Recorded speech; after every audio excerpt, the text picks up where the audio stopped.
Padre Bernardo Acuña es el sexto hijo de José Luis Acuña y Marcela Rincón. A los 15 años sintió el llamado de Dios para ingresar al seminario.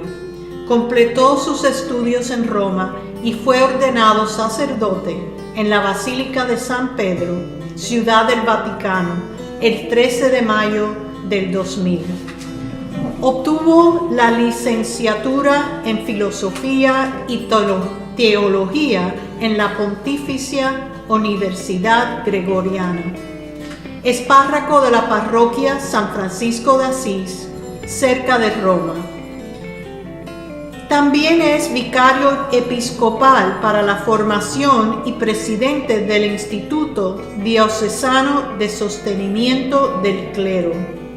Da conferencias y retiros sobre la divina voluntad en comunión con la Asociación Luisa Picareta de Corato, con la cual ha colaborado durante 20 años en sus retiros nacionales. Gracias, Padre Bernardo. Bueno, vamos a empezar esta otra conferencia sobre la unidad de las tres obras de Dios. Pero antes de comenzar quisiera un poco decir alguna experiencia de vida. Eso, el padre Saúl, cuando ayer comenzó su conferencia, pues me dio la idea. En realidad, puedo decir que yo nací en el 1975, hace 50 años, justos. Y mis papás, conocieron ya la espiritualidad de la divina voluntad antes, en 1972 más o menos, ¿no? Quiere decir que, en realidad, desde que yo nací y viví y empecé a entender la vida, pues he vivido ya esto, lo he entendido, ¿no? Para mí fue y ha sido una vida muy, digamos, simple, pero ya en la divina voluntad, porque desde que me acuerdo, desde que éramos pequeños, ya en la familia, nuestros papás nos enseñaban a orar, a hacer los giros, ¿no?, en la divina voluntad. Desde que empezaba el día, ¿no?, que nos iban a despertar, por ejemplo, ya para ir a la escuela o lo que sea, ya desde allí, ¿no?, mientras nos despertábamos, mi mamá nos hablaba, ¿no?, y nos decía cómo ofrecer nuestro día, cómo vivir ese día en la divina voluntad. Y desde ahí ya, pues, empecé a vivir, ¿no?, esta espiritualidad. Y fue después, cuando ya Dios me llamó al sacerdocio, fue después que yo empecé a estudiar la teología, filosofía y teología, ¿no? Esto quiere decir que en realidad pienso, ¿no?, que yo no he descubierto esta perla preciosa porque ya la poseo desde siempre, ¿no?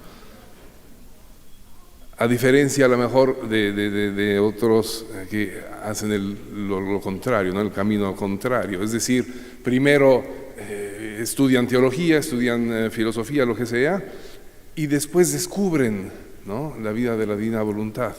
Y entonces, ¿qué es lo que pasa? O al menos eso veo, ¿no? Esa es como explicación de lo que ha sido mi vida, ¿no?, y es mi vida.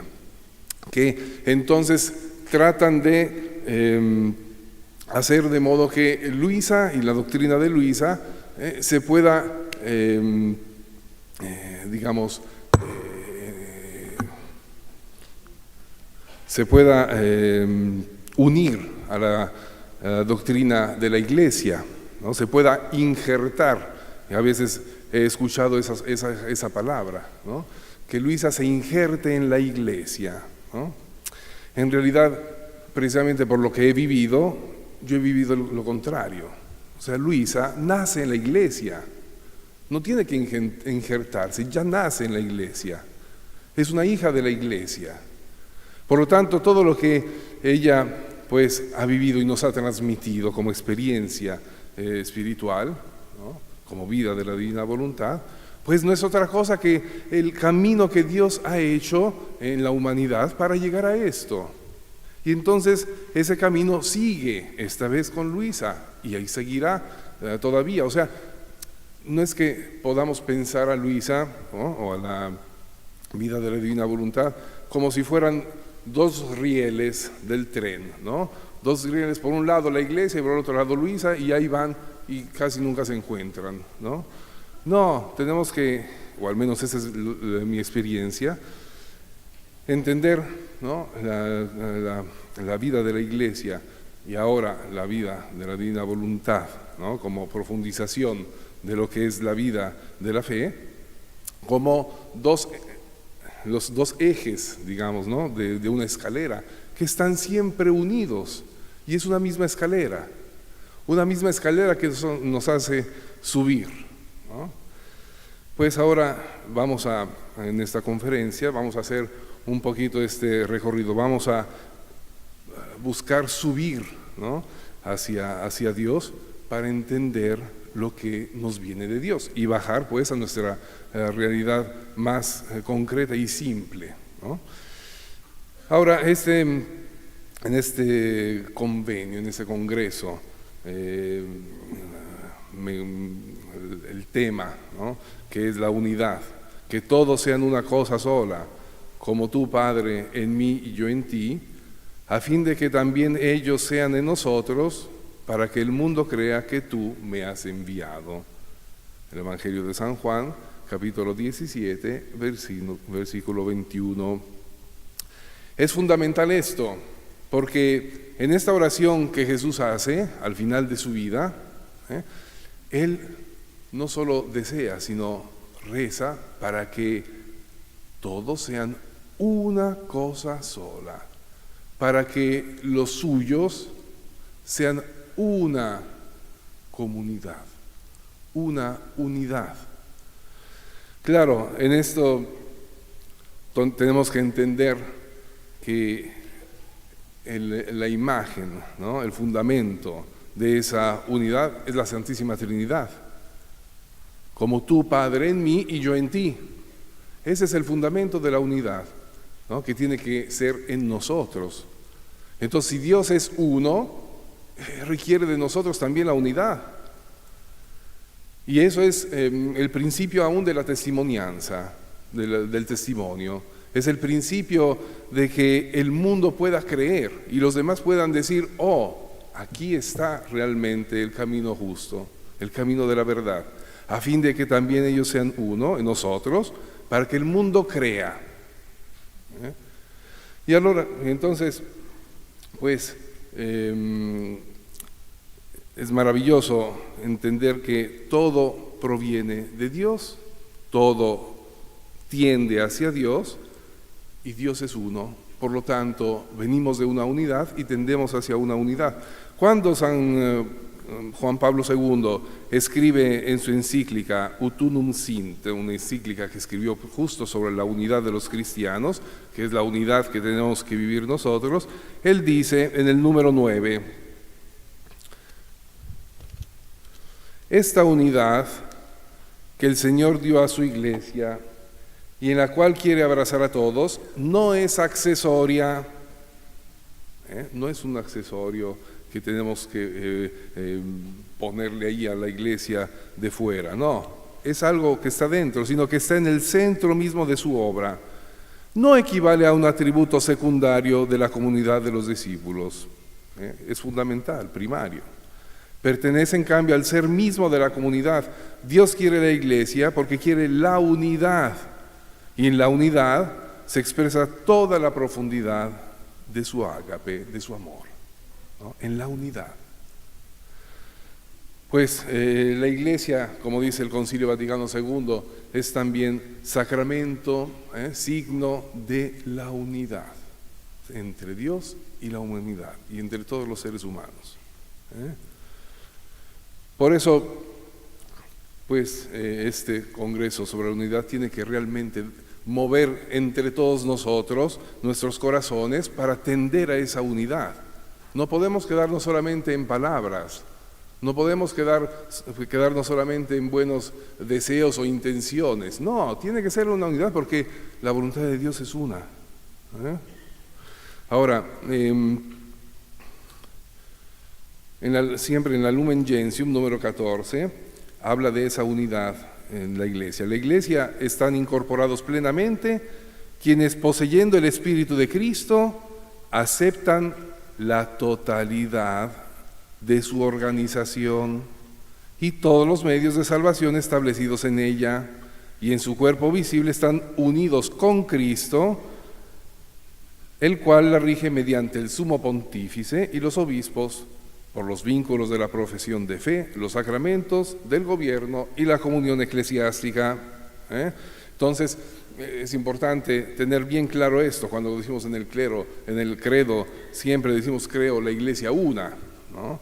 Y significa eso, estamos en la unidad con la iglesia, pues no porque en realidad alguien nos tiene que dar un papel, ¿no?, en donde está escrito tú estás en unidad con la iglesia. No, es la unidad de la vida, es la unidad de la voluntad, es la unidad del corazón, es la unidad de todo, ¿no? Va más allá, pues esa unidad de la voluntad en el querer estar con la iglesia, en la iglesia, a través ciertamente de la jerarquía y la organización, como dice el Concilio Vaticano II. Hoy, en la ciudad de Roma, el Papa León XIV ha declarado doctor de la iglesia el cardenal John Henry Newman.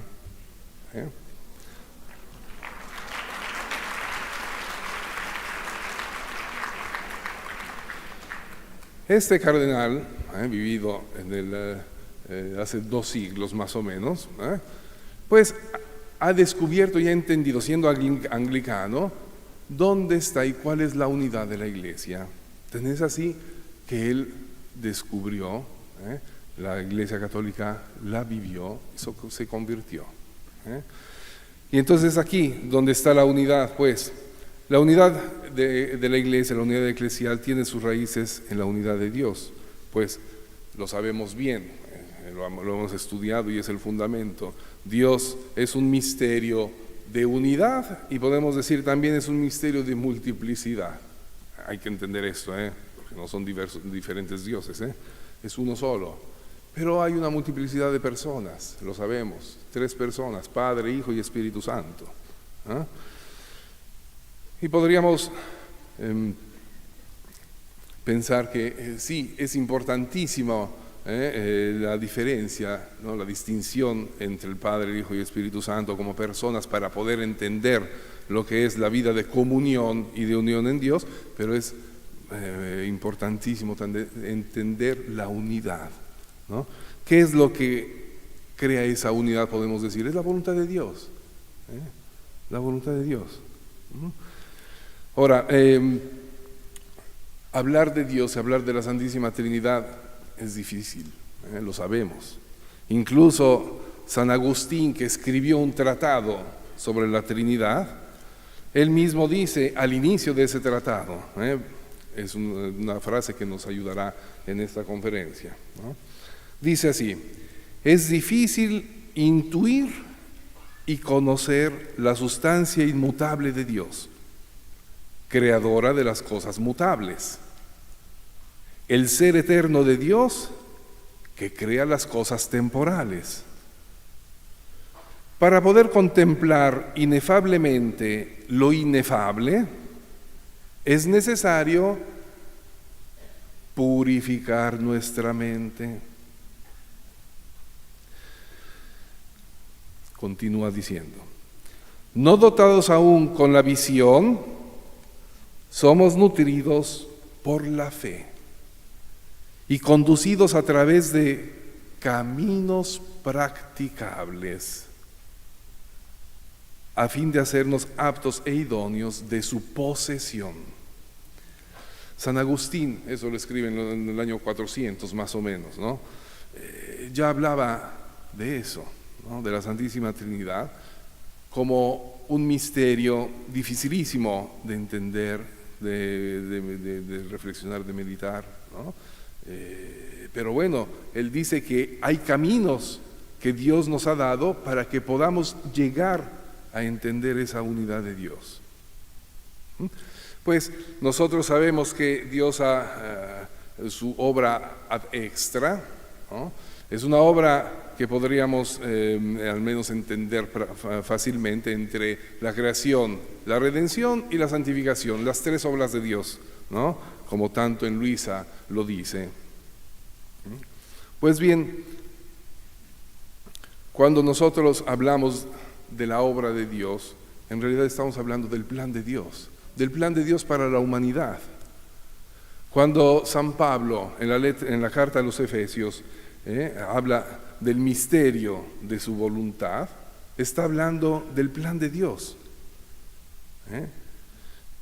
Bendito sea Dios, se recuerdan, bendito sea Dios y Padre de nuestro Señor Jesucristo, nos ha bendecido con toda clase de bendiciones en Cristo. Es más, nos ha elegido en Él antes de la fundación del mundo. Vean, el plan de Dios ya está en su mente desde la eternidad, desde siempre, ¿no? Nos ha elegido en Él para ser santos e inmaculados. Santos e inmaculados. Ya desde ayer hemos escuchado bellezas sobre la Santísima Virgen, la Inmaculada.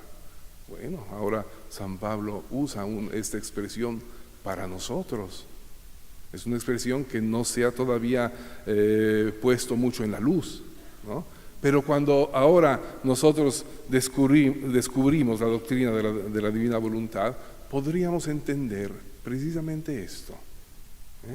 Nos ha elegido para ser santos e inmaculados. Y en realidad fue así al inicio. Es la vida de la divina voluntad. Pues nos ha elegido dándonos a conocer, versículo 9, dándonos a conocer el misterio de su voluntad. Un misterio, dice, es porque hago hincapié en esto, porque nos va a servir para entender precisamente el camino de la divina voluntad.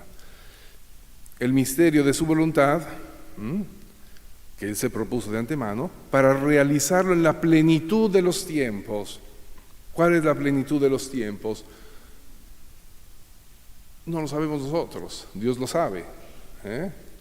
Y estamos llegando quizá a eso, muy bien, qué bueno, sea alabado el Señor, ¿no? Lo agradecemos que vivimos en este tiempo. ¿Será todavía más allá? Muy bien, ¿no? Pues la plenitud de los tiempos son todos los tiempos porque nos han llevado justo a esto, ¿no? Hacer que todo tenga a Cristo por cabeza, lo que está en los cielos y lo que está en la tierra. Claro que la consumación de este plan de Dios será en la eternidad. Cuando ahora sí, como ya se decía en estos días, seremos como Él, porque lo veremos cara a cara. Pues entonces en este plan de Dios, en el centro está Jesucristo. Ya en la Alejandra, en la otra conferencia nos habló de esto, ¿no? En el volumen 18, 24 de octubre de 1925, dice así, hablando justo de estas tres obras de Dios: solo mi voluntad es un acto que no tiene sucesión de actos. ¿Por qué? Porque es eterno. Somos nosotros los que vivimos en el tiempo. El tiempo significa movimiento, significa sucesión de actos, significa hoy, mañana, ayer. En la eternidad no. En la eternidad es un solo tiempo, digamos, ¿no? Que es precisamente el acto de Dios. Solo mi voluntad es un acto que no tiene sucesión de actos. Y este acto único está como fijo en un punto que jamás se mueve. Y ese punto es la eternidad.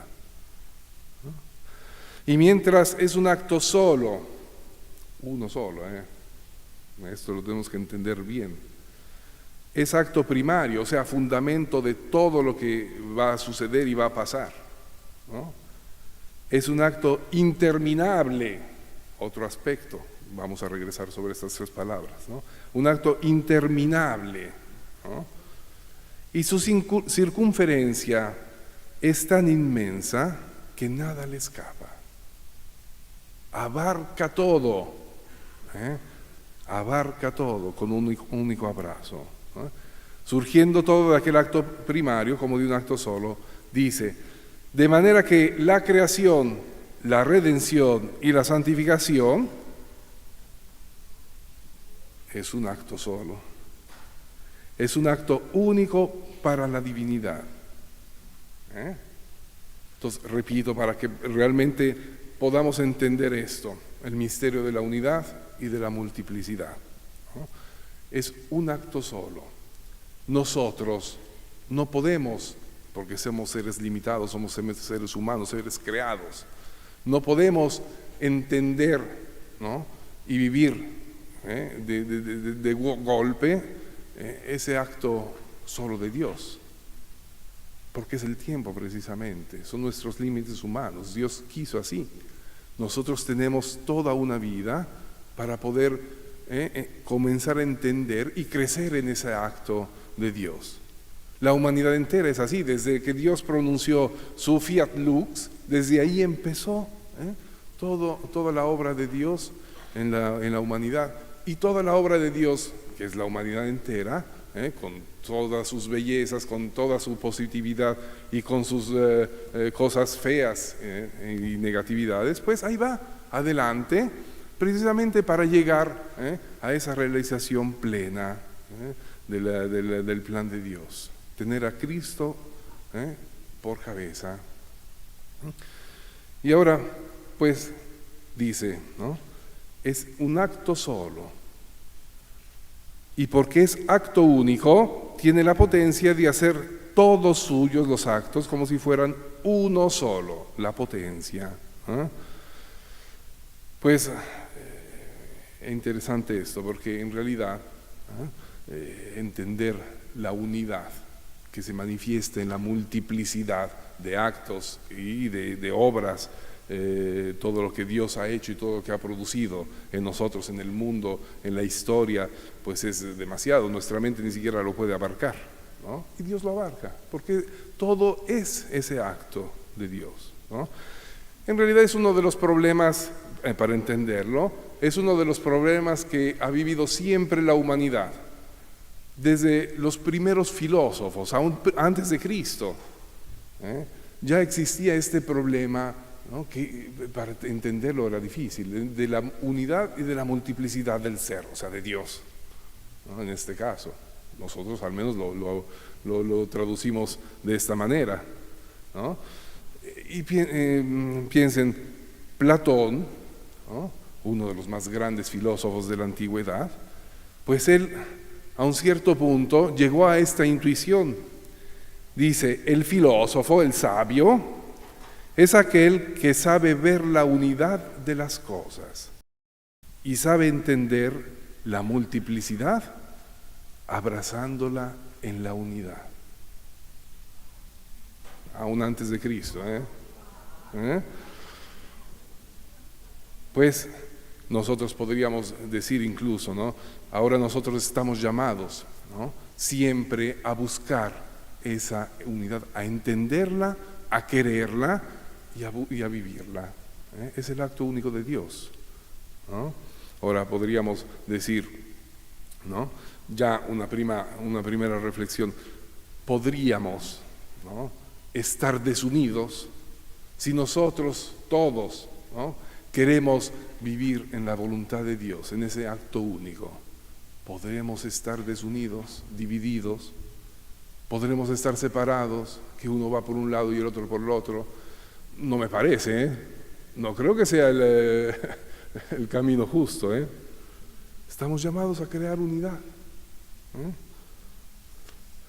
Pues no solamente como expresión visible de nuestro querer vivir en la divina voluntad, sino aún como realidad interior, ¿no? Es la realidad de la voluntad. Ahora,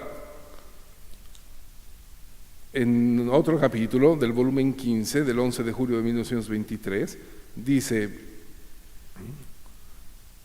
3 veces la divinidad decidió obrar ad extra. La primera fue en la creación, la segunda en la redención, la tercera el cumplimiento de mi voluntad, que se haga como en el cielo, así en la tierra, ¿no? En la primera dice, no hubo intervención de criatura, porque no había, ¿no? Ahí salió todo, ahí surgió todo, ahí se fue creado todo. En la segunda intervino la mujer más santa, la más bella, ¿no? Mi celestial mamá. En la tercera, que la criatura viva y obre en la santidad y potencia de nuestra voluntad. ¿De quién se requiere? De Luisa, de cada uno de nosotros, de ti, de ti, de ti, de ti. Para que se cumpla eso, cierto, a través de Luisa, ¿no? Nos ha llegado esto, pero se necesitas tú y todos, para que se cumpla realmente la voluntad de Dios como se hace en el cielo, así en la tierra. O sea, obras inseparables, ¿no? Obra inseparable de la creación y de la redención, como es inseparable la Trinidad sacrosanta. Otro aspecto de esto, de esta obra de Dios, no podemos decir que la obra de la creación esté por nosotros terminada. No ha llegado a su cumplimiento, a la plenitud de los tiempos, podríamos decir, ¿no? Si nuestra voluntad, no, como fue decretado por nosotros, no obra en la criatura y vive con aquella misma libertad, santidad y potencia con la que obra y vive en nosotros, ¿no? Y esta es la cosa más grande que hay, es el cumplimiento de la obra de Dios. El cumplimiento de la creación, de la redención y de la santificación. Ahora,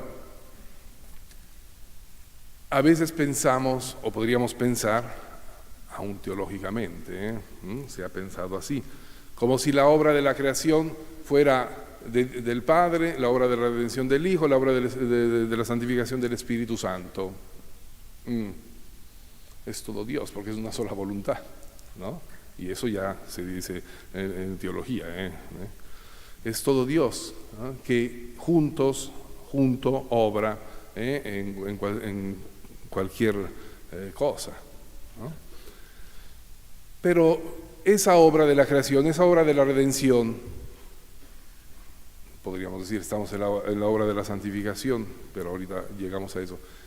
Ya se terminaron, ya pasaron, ya quedaron en el pasado.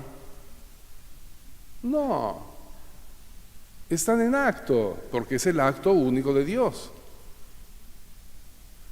Entonces, podríamos pensar, sí, Dios creó, ¿no?, el mundo, el universo, el ser humano, todo, ¿no?, lo creó. Y se desentendió, ¿no? Como dice el Génesis, 6 días trabajó y el 7º se reposó. Pues no, Dios sigue creando porque la creación es continua, ¿no?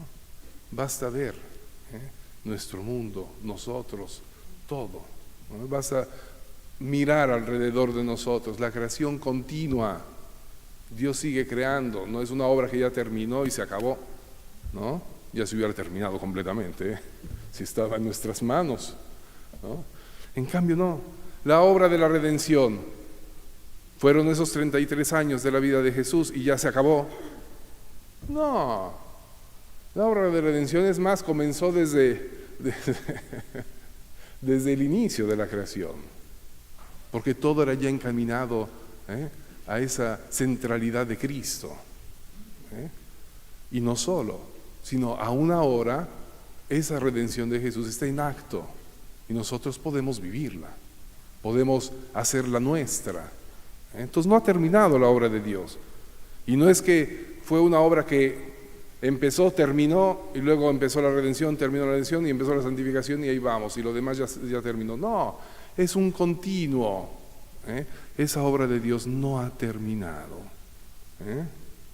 Y entonces dice, por tanto, se trata de hacer conocer, en el volumen 19 de marzo de 1926, de hacer conocer la finalidad de la creación y de la redención, los bienes que quiere dar mi querer, la vida que quiere formar en cada criatura. Hacer conocer, ¿no? Y entonces aquí está Luisa, ¿no? Que a través de ella nos hace conocer la grandeza, los bienes de lo que es el vivir en la divina voluntad. Ahora, de todos modos, para entender, ¿no?, la obra de Dios, sí tenemos que referirnos un poco a cada obra, porque, como decía yo, llegar a la unidad y pensar solo en la unidad, pues es difícil, los caminos practicables de San Agustín, ¿no? Entonces vamos a pensar ahora en la creación, ¿no?, la primera obra de Dios, en volumen 17, 6 de octubre de 1924. En todas las cosas creadas, mi voluntad tiene su lugar primario y circula como latido de vida, desde la más pequeña cosa creada hasta la más grande, y ninguna puede separarse de la potencia e inmensidad de mi voluntad. En cada obra creada está la voluntad de Dios, porque todo surgió de la voluntad de Dios. Esto es maravilloso, porque realmente todavía tenemos que descubrir, ¿no?, y entender todo esto. Pero pues nada más tenemos que mirar a nuestro alrededor y ver la creación de Dios, cuánto es maravillosa, cuánto es bella. Hay que tener una mirada contemplativa de la creación y entender que en esa creación está Dios, está su voluntad. Y Él, a través de esa creación, nos ama. Ahora, velozmente, digo también esto, ¿no?, como aún, ¿no?, en la Iglesia se está llegando, ¿no?, a entender todo esto. La encíclica de Papa Francisco, Laudato Si, ¿qué es? Es esto, condensado en algunas frases que ahora voy a leer. Entendemos lo que es la creación de Dios, ¿no?, y sobre todo esa creación de Dios como es una unidad, ¿no? Dice, desde el número 66, la relación con Dios, con el prójimo y con la tierra, según la Biblia, son las tres relaciones vitales que se han roto. Es el pecado, ¿no?, de la voluntad humana que se sustrajo de la voluntad divina. Se ha roto no solo externamente, sino también dentro de nosotros. Entonces, la relación con la creación, con todos los seres creados, se ha roto entre nosotros y la creación. Por eso, en vez de vivir, podemos decir, en paz, ¿no?, y entendiendo todo lo que contiene la creación como vida de Dios y el amor de Dios en todas y cada una de las cosas creadas, pues se ha roto, no sabemos ya más nada, ¿no? Piensen que San Buenaventura decía así: la reconciliación universal con todas las criaturas nos hace retornar al estado de inocencia primitiva. San Buenaventura en 1200, ¿cierto? Él lo decía de San Francisco, ¿no?, que de alguna manera un poco redescubrió, ¿no?, la belleza de la creación, ¿no?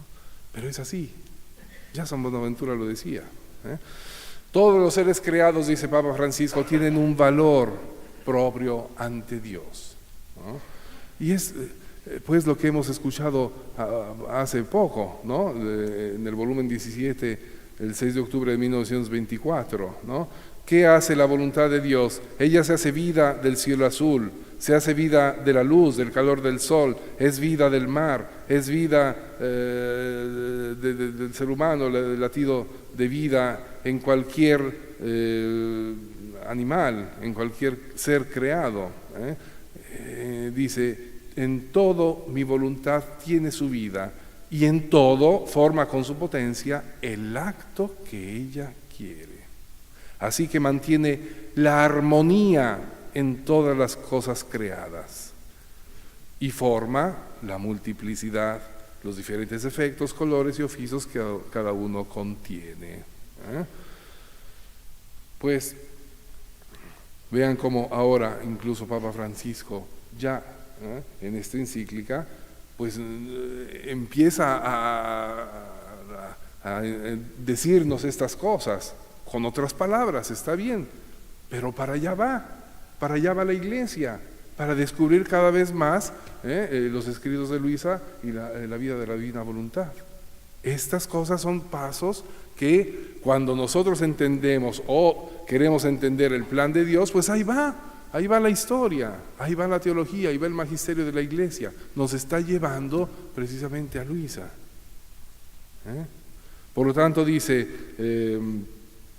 Papa Francisco, ¿no? Las criaturas, los seres creados, el universo, ¿no? Está en marcha, está en la plenitud. La marcha del universo está en la plenitud de Dios, que ya ha sido alcanzada por Cristo resucitado, dice. El fin último de las demás criaturas no somos nosotros. Un poco hasta ahora parece que nosotros podemos disponer de la creación como se nos antoja. ¿Por qué? Porque está finalizada a nosotros, ¿no? Entonces hacemos lo que queremos. No, dice, el fin último de las demás criaturas no somos nosotros, pero todas avanzan junto con nosotros y a través de nosotros hacia el término común que es Dios. Aún la creación camina en la historia con nosotros hacia la plenitud. Cuando se reanudan los vínculos, ¿no?, que se habían perdido con el pecado, con la voluntad humana, entonces se vuelve a ese estado de inocencia primitiva, y esos son caminos practicables para vivir en la divina voluntad. El Catecismo de la Iglesia Católica, ¿no?, ya desde 1983, 85, en ese periodo, ¿no?, hablaba de la creación de una manera maravillosa, ¿no? Él decía, toda criatura posee su bondad, número 333, y su perfección propias. Es más, dice, todas las obras creadas tienen una interdependencia, no estamos separadas, hay una unión entre toda la creación. Y esto es querido por Dios, número 340. La belleza de la creación refleja la infinita belleza del Creador. Esto, dice el Catecismo, debe inspirar el respeto y la sumisión de la inteligencia del hombre y de su voluntad. Pues tenemos que tener, como decía antes, ese querer de contemplar la creación, y no de usarla como si fuera una posesión nuestra, ¿no? Existe, dice el Catecismo, una solidaridad entre todas las criaturas. Papa Francisco decía, ¿no?, como el mundo, la creación es una casa común, ¿no? Es una expresión que ya los padres de la Iglesia usaban, ¿no?, para decir cómo nos encontramos en este mundo, como si fuera una casa única, no, nuestra, que Dios nos ha dado y que lo ha hecho Dios, ¿no? Pero de todos modos estamos todos unidos, ¿no?, con todas las cosas creadas. Es la unidad de la creación, a eso tenemos que llegar, ¿no? Y por eso, pues, en los volúmenes de Luisa hay una infinidad de capítulos que nos hablan de la creación, nos hacen entender la creación de Dios. Volumen 18, para regresar de donde empezamos, en este acto único encuentra como en acto a su Creador, que crea la creación Y el alma, formando un acto solo con su Dios, crea junto con Él. Atención, parece una expresión demasiado fuerte, ¿no? Pero pues es la vida en la divina voluntad, ¿no? Cada uno de nosotros ciertamente tiene su voluntad, ¿no? Ya fue explicado antes, ¿no? Pero si nosotros, ¿no?, adquirimos, ¿no?, la voluntad de Dios, en esa voluntad todos somos unidos, porque es la misma voluntad que está en ti, que está en ti, que está en mí, que está en todos, ¿no? Entonces, en eso, todos nuestros actos hechos en la voluntad de Dios son actos únicos, unidos, podríamos decir, para entenderlo mejor. Pues, por eso dice, el alma, formando un acto solo con su Dios, crea junto con Él, y corriendo como un acto solo en todas las cosas creadas, forma la gloria de la creación a su Creador. Su amor brilla en todas las cosas creadas, goza y se complace en ellas, y las ama como cosas suyas y de su Dios. La creación no es de Dios, es de todos, de Dios y nuestra, si vivimos en la divina voluntad. Claro, es para todos. Por eso, pues hay que tener de veras una mirada de grande respeto, amor, contemplación, agradecimiento, alabanza, adoración a Dios en cada cosa creada y en todas las cosas creadas, porque si nosotros vivimos en esa voluntad de Dios, ¿no?, en cada cosa creada, pues ahí encontramos nuestra unidad. La segunda obra, la redención.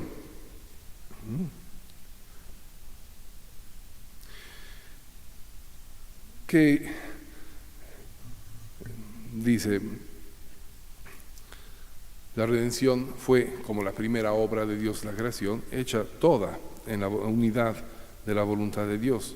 Por lo tanto, todo es una unidad en Jesús. Volumen 19, 25 de agosto de 1926. Hija mía, toda mi vida fue un acto solo, proveniente del acto único del Eterno, que no tiene sucesión de actos. Y si en mi humanidad exteriormente se vio gradualmente la sucesión de mis actos, es decir, ser concebido, nacer, crecer, obrar, caminar, sufrir, morir, en el interior de mi humanidad, mi divinidad, el Verbo Eterno unido a mi alma, formaba un acto único de toda mi vida. Y como decía, es un acto único que está en acto, no ha terminado. Por lo tanto, cuando nosotros, con nuestra intención de vivir en la voluntad de Dios, nos unimos a ese acto de Jesús, a ese acto de la redención, que es el acto único, ¿no?, y con la creación también. Y por lo tanto, todos nuestros actos pueden tener la potencia de Dios, porque están hechos en la voluntad de Dios. No son diferentes, no son otros, adquieren las cualidades de Dios, ¿no? Pero eso sí, quedando nosotros como somos, porque es la unidad, la unión de las voluntades.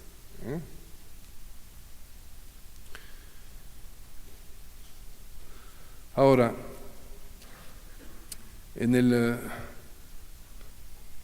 volumen 17, 22 de febrero de 1925, dice así: mi humanidad, llena de compasión y amando con amor infinito al hombre, con hacer en todo la voluntad de mi Padre, mantuvo íntegros y libres estos caminos, estas vías, e impetró quitar las barreras y abatir los muros que la voluntad humana había formado. De nuevo, estos caminos, ¿no?, practicables de San Agustín, aquí se ven, ¿no? Y sobre todo, impetró quitar las barreras y abatir los muros. Pues volvemos a lo mismo, ¿no? Nosotros tenemos que buscar esa unidad, abatir los muros, las barreras que a veces nos dividen, ¿no?, entre nosotros. Ahora, Papa Francisco usaba esta expresión, ¿no? Hay que crear puentes, ¿no?, para unir. Y yo creo que tenemos que ir todavía más allá en esto, porque aún creando puentes, las dos pedazos de tierra, digamos, si hablamos de eso, quedan de todos modos separados por algo. Tenemos que eliminar esa barrera, tenemos que eliminar lo que nos separa, los muros. Y es más, eliminamos la barrera y queda una cosa única, una tierra única, continua. Entonces, más que crear puentes, tenemos que abatir todos los muros de división, de separación. En ese sentido, pues, todo lo que es la tercera obra de Dios, que es una única, la estamos viviendo, porque es para nosotros. Somos nosotros cuando vivimos en la divina voluntad. En ese sentido, pues tenemos que realmente aterrizar en la realidad concreta, ¿no? Estamos llamados a llegar a la unidad, porque somos los únicos seres al interno de la creación que podemos llegar a esa unidad. Decía Santo Tomás de Aquino, cuando explica el modo de conocimiento del ser humano, decía, el ser humano, teniendo inteligencia, memoria y voluntad, las tres capacidades del alma, humanas, es el único que puede realmente tener un pensamiento sintético, es decir, llegar a la unidad. No quedarse en la multiplicidad de las cosas, sino llegar a la unidad. Los demás seres creados, los animales, etcétera, tienen una especie de conocimiento en donde se quedan solamente a lo múltiple, no llegan a la unidad. Nosotros sí, porque somos a semejanza de Dios. Y esa semejanza es precisamente la capacidad de buscar siempre la unidad con Dios, con los demás, con todos, ¿no? Con la creación, con la redención de nuestros actos, porque es el acto único de Dios.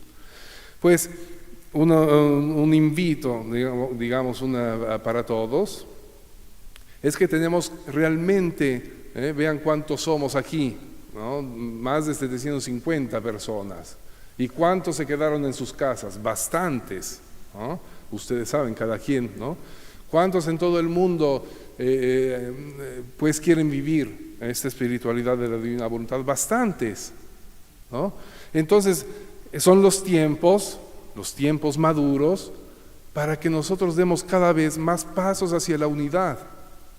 No podemos vivir separados, ¿no? Tenemos que crear esa unidad, ese continuo, ¿no?, de la vida, de la divina voluntad.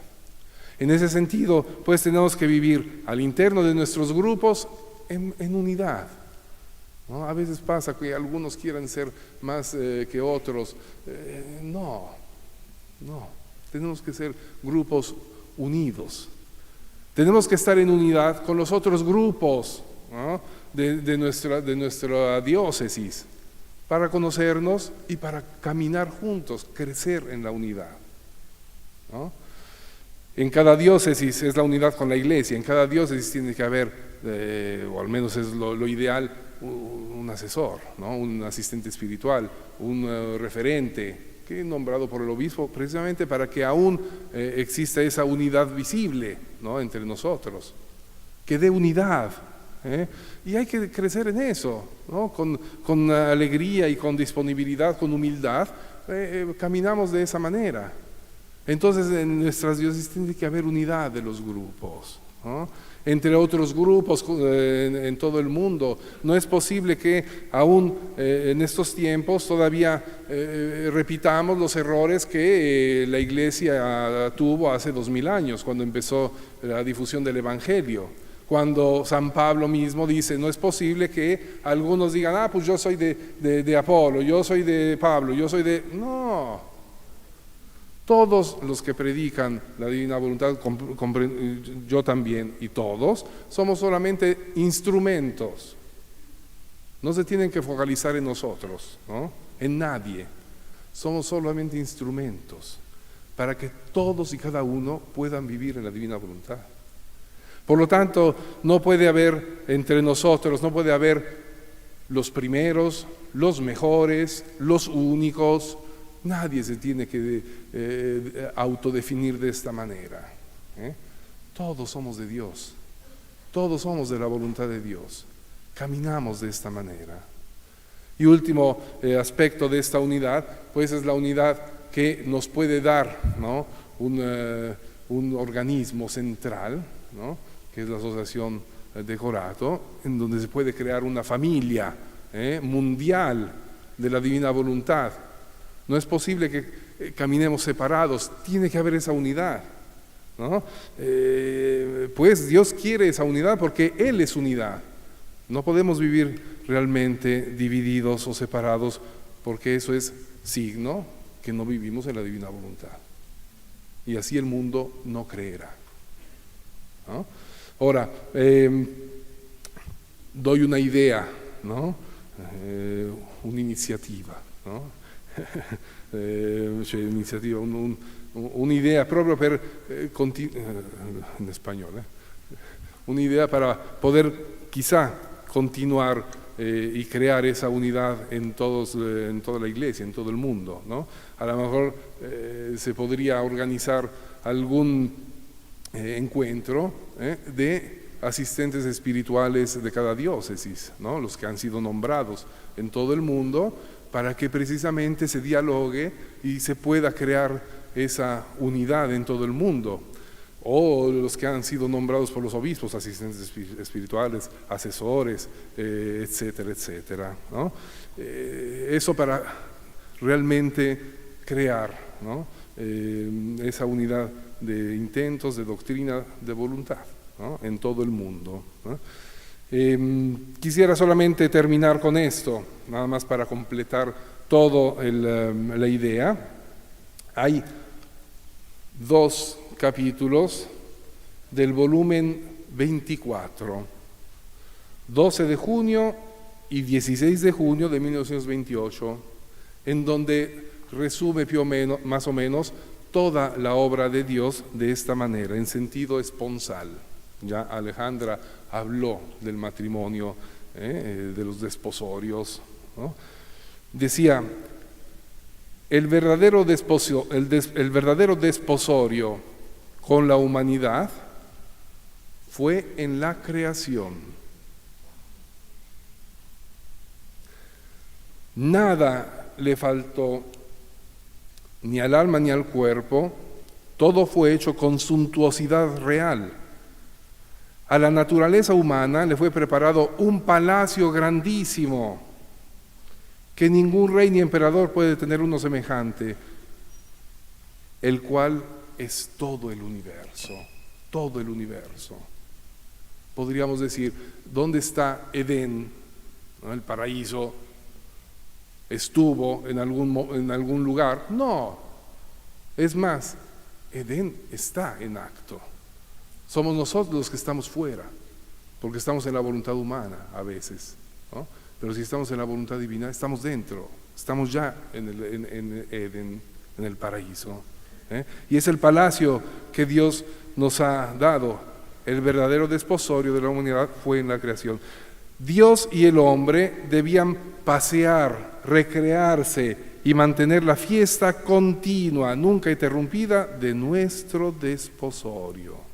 Todo era belleza, una belleza inigualable, ¿no?